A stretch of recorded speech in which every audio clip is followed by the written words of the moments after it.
तो हम आज अपना यूनिट 2 डीप लर्निंग टेक्निक्स का 4th टॉपिक पढ़ने जा रहे हैं, लॉस फंक्शन। लॉस फंक्शन किसे कहते हैं? Loss function is also known as a cost function. इसे हम कोस्ट फंक्शन भी कहते हैं।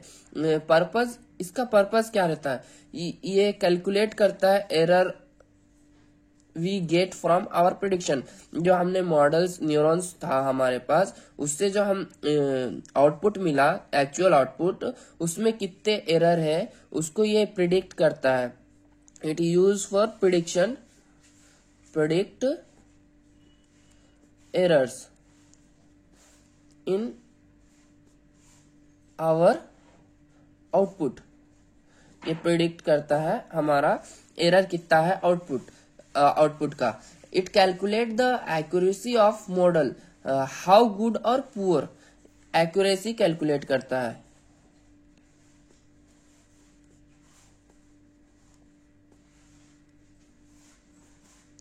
एक्यूरेसी कैलकुलेट करता है कि हमारा मॉडल कितना गुड है और कितना पुअर है इन रियल वर्ल्ड प्रॉब्लम्स में। रियल वर्ल्ड प्रॉब्लम में कितना गुड है और कितना पुअर परफॉर्म करता है। इसलिए हम कोस्ट फंक्शन भी कहते हैं लॉस फंक्शन को। लॉस फंक्शन यूज काम में आता है अपना एरर प्रिडिक्शन के लिए आउटपुट्स में। इसका फॉर्मूला होता है C = 1/2 प्रिडिक्टेड माइनस एक्चुअल का whole square.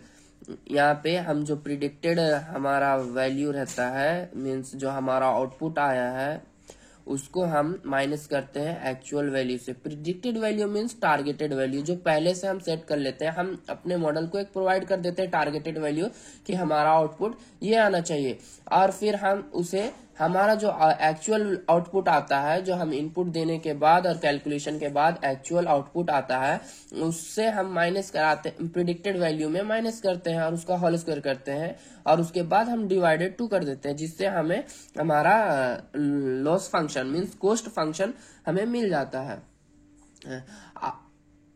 Our goal is to minimize cost function. हमारा गोल क्या रहता है? कोस्ट फंक्शन को मिनिमाइज करना। जितना स्मॉल अपना आउटपुट रहेगा, smaller the output of the loss function. Loss function का आउटपुट जितना स्मॉल रहेगा, लॉस फंक्शन अप्लाई करके हम एरर्स को गेट करते हैं। एरर्स कितने तरीके उसके बहुत सारे तरीके रहते हैं वो गेट करने के लिए। हमारे पास बहुत सारे लॉस फंक्शंस रहते हैं अप्लाई करने के लिए मॉडल्स पे, और फिर प्रिडिक्ट करते हैं कितने एरर कितना है हमारे पास। तो जो जितना हमारा लॉस फंक्शन का आउटपुट स्मॉलर रहेगा, हमारा प्रिडिक्टेड वैल्यू उतना ही actual is to the actual value के क्लोजर रहेगा। और हमारे पास टाइप्स रहते हैं। पहला रहता है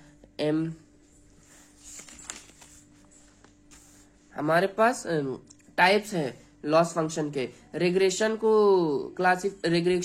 में यूज होने वाले लॉस फंक्शंस और क्लासिफिकेशन में यूज होने वाले लॉस फंक्शन। हमारे पास MAC means mean square error, ये Huber loss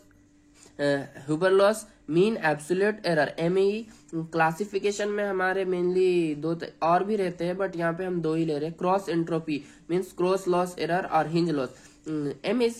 ME square error, ये क्या करता है? Loss function of regression problem को सॉल्व करता है। Use to measure the average square difference between predicted and actual value. ये क्या करता है? यहां से याद कर लीजिए, स्क्वायर ये एवरेज स्क्वायर को डिफरेंशिएट करता है किसमें? प्रिडिक्टेड वैल्यू जो हम पहले दे चुके थे मॉडल को, माइनस एक्चुअल वैल्यू जो हमारा आउटपुट आया, उसके स्क्वायर्स को, एवरेज स्क्वायर्स को डिफरेंशिएट करता है बिटवीन। इसे हम कहते हैं MAC। उसके बाद आता है हमारा हुबर लॉस। हुबर लॉस क्या है? ये रोबस्ट रिग्रेशन है, मतलब स्ट्रॉन्ग रिग्रेशन लॉस फंक्शन है। लेस सेंसिटिव रहता है। ये जो है हमारा हुबर लॉस लेस सेंसिटिव रहता है to outlier than MAC। MAC के आउटलायर से ज्यादा ये लेस सेंसिटिव है। मीन्स एब्सोल्यूट एरर MAE, ये क्या करता है? Means absolute error is used in regression problem, ये रिग्रेशन प्रॉब्लम में यूज होता है, मीन्स एब्सोल्यूट एरर। ये क्या करता है, ये मेजर करता है एवरेज ऑफ एब्सोल्यूट डिफरेंस, ये एवरेज ऑफ एब्सोल्यूट डिफरेंस, यहाँ पे average of square difference measure करता था एमएससी, यहाँ पे मीन क्या करता है average of absolute, average of absolute difference between predicted and actual value. यहाँ पे ये प्रिडिक्टेड एंड एक्चुअल वैल्यू का average of absolute error predict करता है। अब हम आते हैं क्लासिफिकेशन में। क्लासिफिकेशन में क्रॉस एंट्रोपी प्रेडिक्शन रहता है, क्रॉस, इसे हम क्रॉस लॉस भी कहते हैं। क्रॉस एंट्रोपी प्रेडिक्शन ये क्या है, entropy, entropy means the inaccuracy in our data, inaccuracy in our data, इसे कहते हैं हम एंट्रोपी। ये क्या करता है, क्लासिफिकेशन के वास्ते यूज होता है, ये use in classification between predicted probability and actual class लेवल। It use to classification between predicted probability and actual class लेवल। Hinge loss SVM, it is used in support vector machine, ये support vector machine में use होता है, best for binary classification, best for binary classification. Thank you.